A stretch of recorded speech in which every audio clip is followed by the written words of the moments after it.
The voicemail of Magnus Bane. The voicemail of Magnus Bane, High Warlock of Brooklyn, in the days following a certain incident in City of Lost Souls.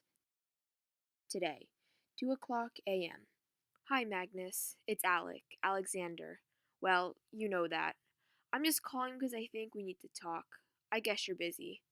Call me back, okay? Today, 2:10 a.m. Hi, Magnus. This is Isabel Lightwood. There seems to have been a small misunderstanding. My brother came home under an impression I'm sure is totally mistaken. Call me or else, and let's get this cleared up. I don't know why I said or else. We're all friends here. Today, 2:35 a.m.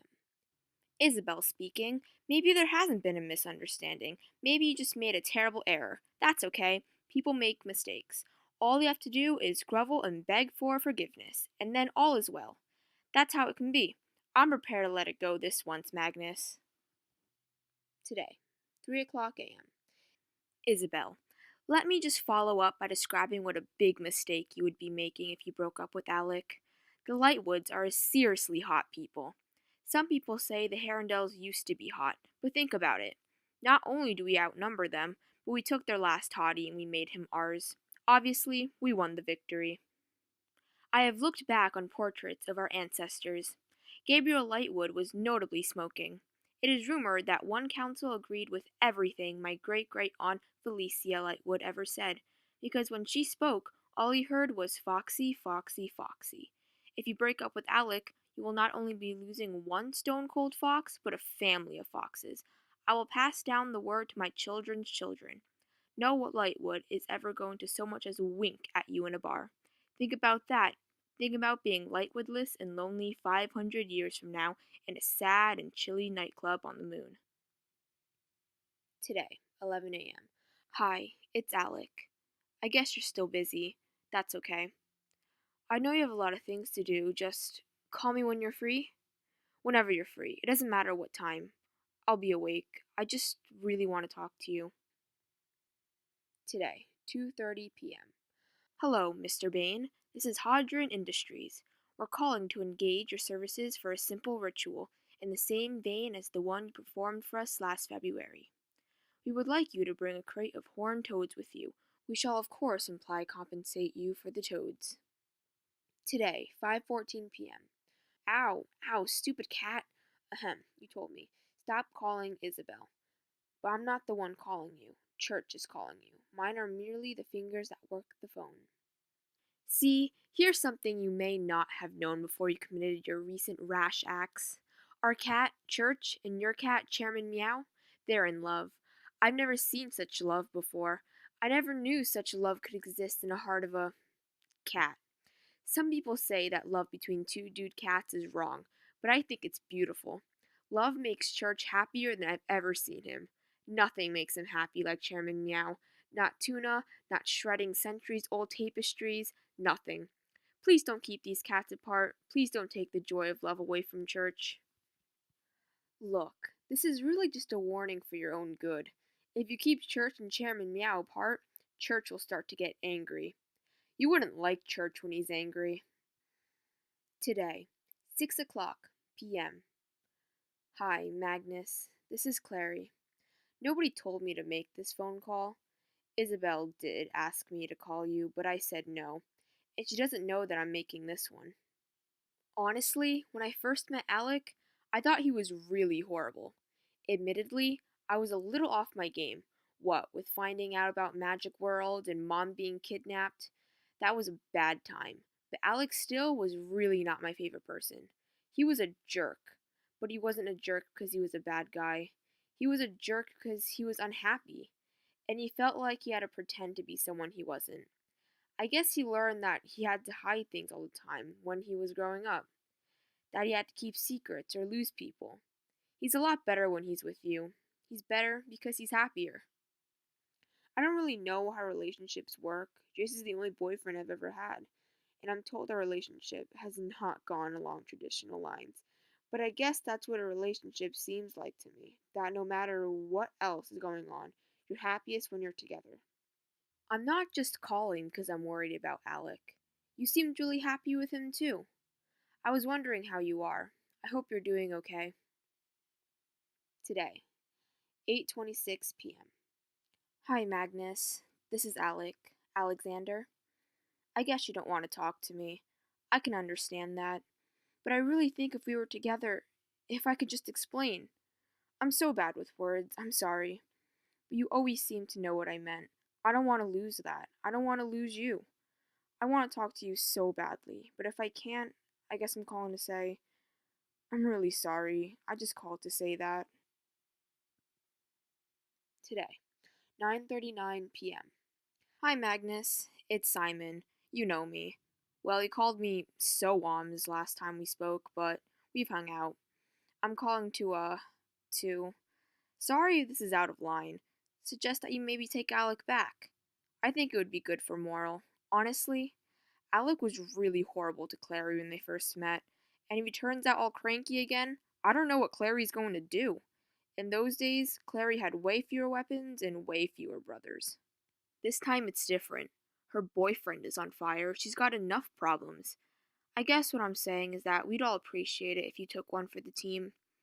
Not that I'm part of a Shadowhunter team. Shadowhunters don't let vampires join the team. This message probably seems selfish and also crazy. I honestly do feel bad for Alec. He's a good guy, much less annoying than Jace. I've always felt like, given the opportunity, we can be friends, maybe bros. Maybe we could be bros who shoot arrows together. It may at this point be obvious that Isabel forced me to make this phone call. I'm not really sure what I'm supposed to say. Here's the thing. Alec looks really bad. Ow, Isabel! I mean, he's looking fine. He's a very handsome guy. Much better looking than Jace, if you ask me. But he's obviously really down. Anyone can see it. I don't really notice how guys look most of the time, but even I can see it. He has black rings under his eyes, and his sweaters seem to be coming apart with despair. His mom is worried because he's not eating, and I heard Jace hinting about hairbrushes yesterday. Of course, for a badass warrior, Jace is kind of a prissy. I don't know what happened between you guys, but I know when someone is sorry. I can tell you, whatever he did, Alec is sorry. If you could give him a break, that would be great. Okay, I guess that's it. Please don't ever tell Jace I said he was a badass. Today, 11:48 p.m. No, you listen with your not calling back face. You're making a big mistake. I was the best thing that ever happened to you. Okay. Statistically, that's not very likely. A lot of stuff has happened to you. A lot of people has happened to you. I think that was what made me do what I did. I just wanted to know that I wasn't, low down on the list. I didn't want to be a pretty mediocre footnote in the story of your life. Oh God, Jace, Jace, wake up. Jace, how do you delete messages on someone else's phone? Today, 8:11 a.m. Mr. Bane, I am authorized to contact you on behalf of my client. It is my opinion, and I consider it will be the opinion of the judge, that your actions, vice a vice, terminating your relationship with one Alexander Gideon Lightwood, Esquire, were unlawful. I have in my office witnesses and documentation to prove that you were in fact common law married, and Mr. Lightwood can claim half of your freehold in Brooklyn. Alright, fine, it's Isabel again. Alright, my lawyer is Church, but I truly believe that we have a case, and Church has never lost a lawsuit. Answer the phone, Magnus. Today, 10:31 a.m. Mr. Bane, I am calling to leave a message on an urgent business matter. One of our representatives called about the matter of your horned toads delivery.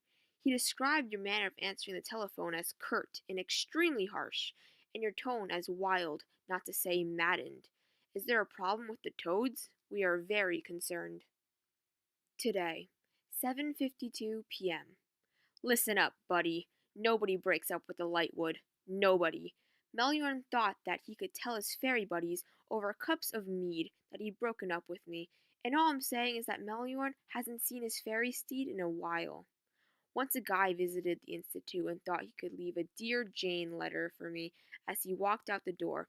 Jace found the letter. 10 minutes later, the guy had a broken wrist and a concussion, and then I let Jace at him. This is Isabel, by the way. Today, 8:01 p.m. Hello, Bane. Magnus. Greetings, Magnus Bane, High Warlock of Brooklyn, from Maris Lightwood of the New York Institute. Um, Head of the New York Institute. I'm totally the head, and I'm calling on Shadowhunter business, because I am in charge of all Shadowhunter business. The matter on which I am calling is a complex one, too complex to be discussed over the phone. I think, upon consideration, that it would be best if you visited the Institute so we can discuss this in person. Please do not misunderstand me. This is a professional phone call about a purely business matter. I am simply intent on important Shadowhunter business. You would naturally be welcome to stay for tea and social conversation with whatever members of the Institute might happen to be present at the time of your visit. After we conclude our business, of course. Today, 10:29 p.m. Greetings to High Warlock Magnus Bane from the New York Werewolf Clan. This is Maya Roberts. Luke would have called, but he's, in the bathroom. What? Shut up! He's been in the bathroom for a really long time, okay? We think it might be food poisoning. He's been in the bathroom for so long that we believe that he's no longer a leader. Anyway, the werewolves would like to visit you. You know, just one of those friendly werewolf on warlock visits, and whoever else happens to show up at the meeting. I just want to state for the record that this is stupid and he's never going to buy it. Today, 1:06 a.m. I'm outside your door, Magnus. I'm going to break it down. I would have already broken it down if you hadn't put up your stupid warlock spells like a stupid warlock cheater. Answer the door right now or I'll kill you. I know you're in there. I know you broke my brother's heart and I'm not going to stand for it. Answer the door right now so I can kill you. Today, 2:33 a.m.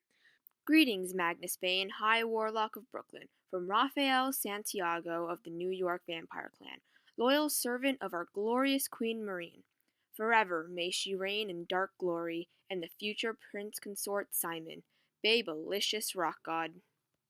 We have to begin our telephone calls in this manner now, including our nightly call to a place called Hot Topic. It would be needless to state after this introduction that I consider myself a damned soul. I am contacting you because our queen wished to send a summons to the shiny man who is Simon's friend. That is a quote. She adds that she supports you and she's a fan of much Yao manga. I have no idea what that means and I never wish to know. While I am on the telephone, Lily happened to overhear some not terribly interesting conversation at Talkies between several melodramatic teenagers of your acquaintance. Imagine my surprise when I learned that the ill-advised relationship between yourself and an excessively young male shadowhunter has been abruptly and unpleasantly concluded. I want to inform you that your esteemed colleague, Ragnar Fell, now owes me $10 due to a small bet that we made amongst ourselves on the subject of how that absurd liaison would end. Of course, Ragnar will never pay me my $10 because he was murdered by the Nephilim due to a conflict between Nephilim that Downworlders were for some reason embroiled in, just like the conflict we are currently having, so I suppose you could say that Ragnar died for nothing. Shadowhunters, could their new motto be something like not worth the bother? Today, 11:23 a.m. Hi Magnus, this is Isabel. I'm calling to apologize for attempting to break down your door, for the phone calls and visits that I've been told might have counted as harassment, and for describing you to all your neighbors as a filthy downworlder love weasel. Though I realize some of the things I said might have seemed threatening, of course as a shadow hunter, I would never inflict physical harm on anyone not engaged in evil or at least being totally annoying. I feel I was being pretty reasonable the entire time and playing it pretty cool, but I'm told that from an outside perspective, it looks like I might have slightly lost my head. I admit, I do get a bit protective of my big brother. He always protects me. The truth is, I don't have to threaten you with anything worse than you've already done to yourself. Alec is brave, and he's good, and he's loyal, and like all Lightwoods, he has cheekbones you could use to slice salami. You're never going to find anyone as great as my brother, or anyone who loves you as much. He's one of the best things in my life, and I'm prepared to bet he's one of the best things in yours. You're going to be so sorry when you wake up and realize what you threw away. In exchange for my promise to be cool in future, I'd appreciate it if you deleted this sappy message. I have a reputation in this town to keep up. Today, 4:02 p.m. Hi Magnus, this is Alec. I'm just calling to say that I might have asked a couple of people who you were actually talking to if they could possibly put in a good word for me with you, and it has now been brought to my attention that a couple people might have taken things slightly too far. So I guess this is me calling to tell you that I'm really sorry again. I won't call again. I won't text. I'm sorry about all the texts, especially the one I sent at 3:15 in the morning on Wednesday. You know the one. Yeah, I'm very sorry about that. You can call me or text me though if you ever want to. I don't expect you will, but I really hope you do. I won't give up hoping. Today, 5:06 p.m. Mr. Bane, this is Hadrian Industries calling to inform you that you are extremely late for the appointment we made. We have been waiting for over an hour. There is no sign of you. There is no sign of the toads. We want to. These records were obtained with some difficulty from a cell phone which appeared to have been broken and burned with intense magical fire.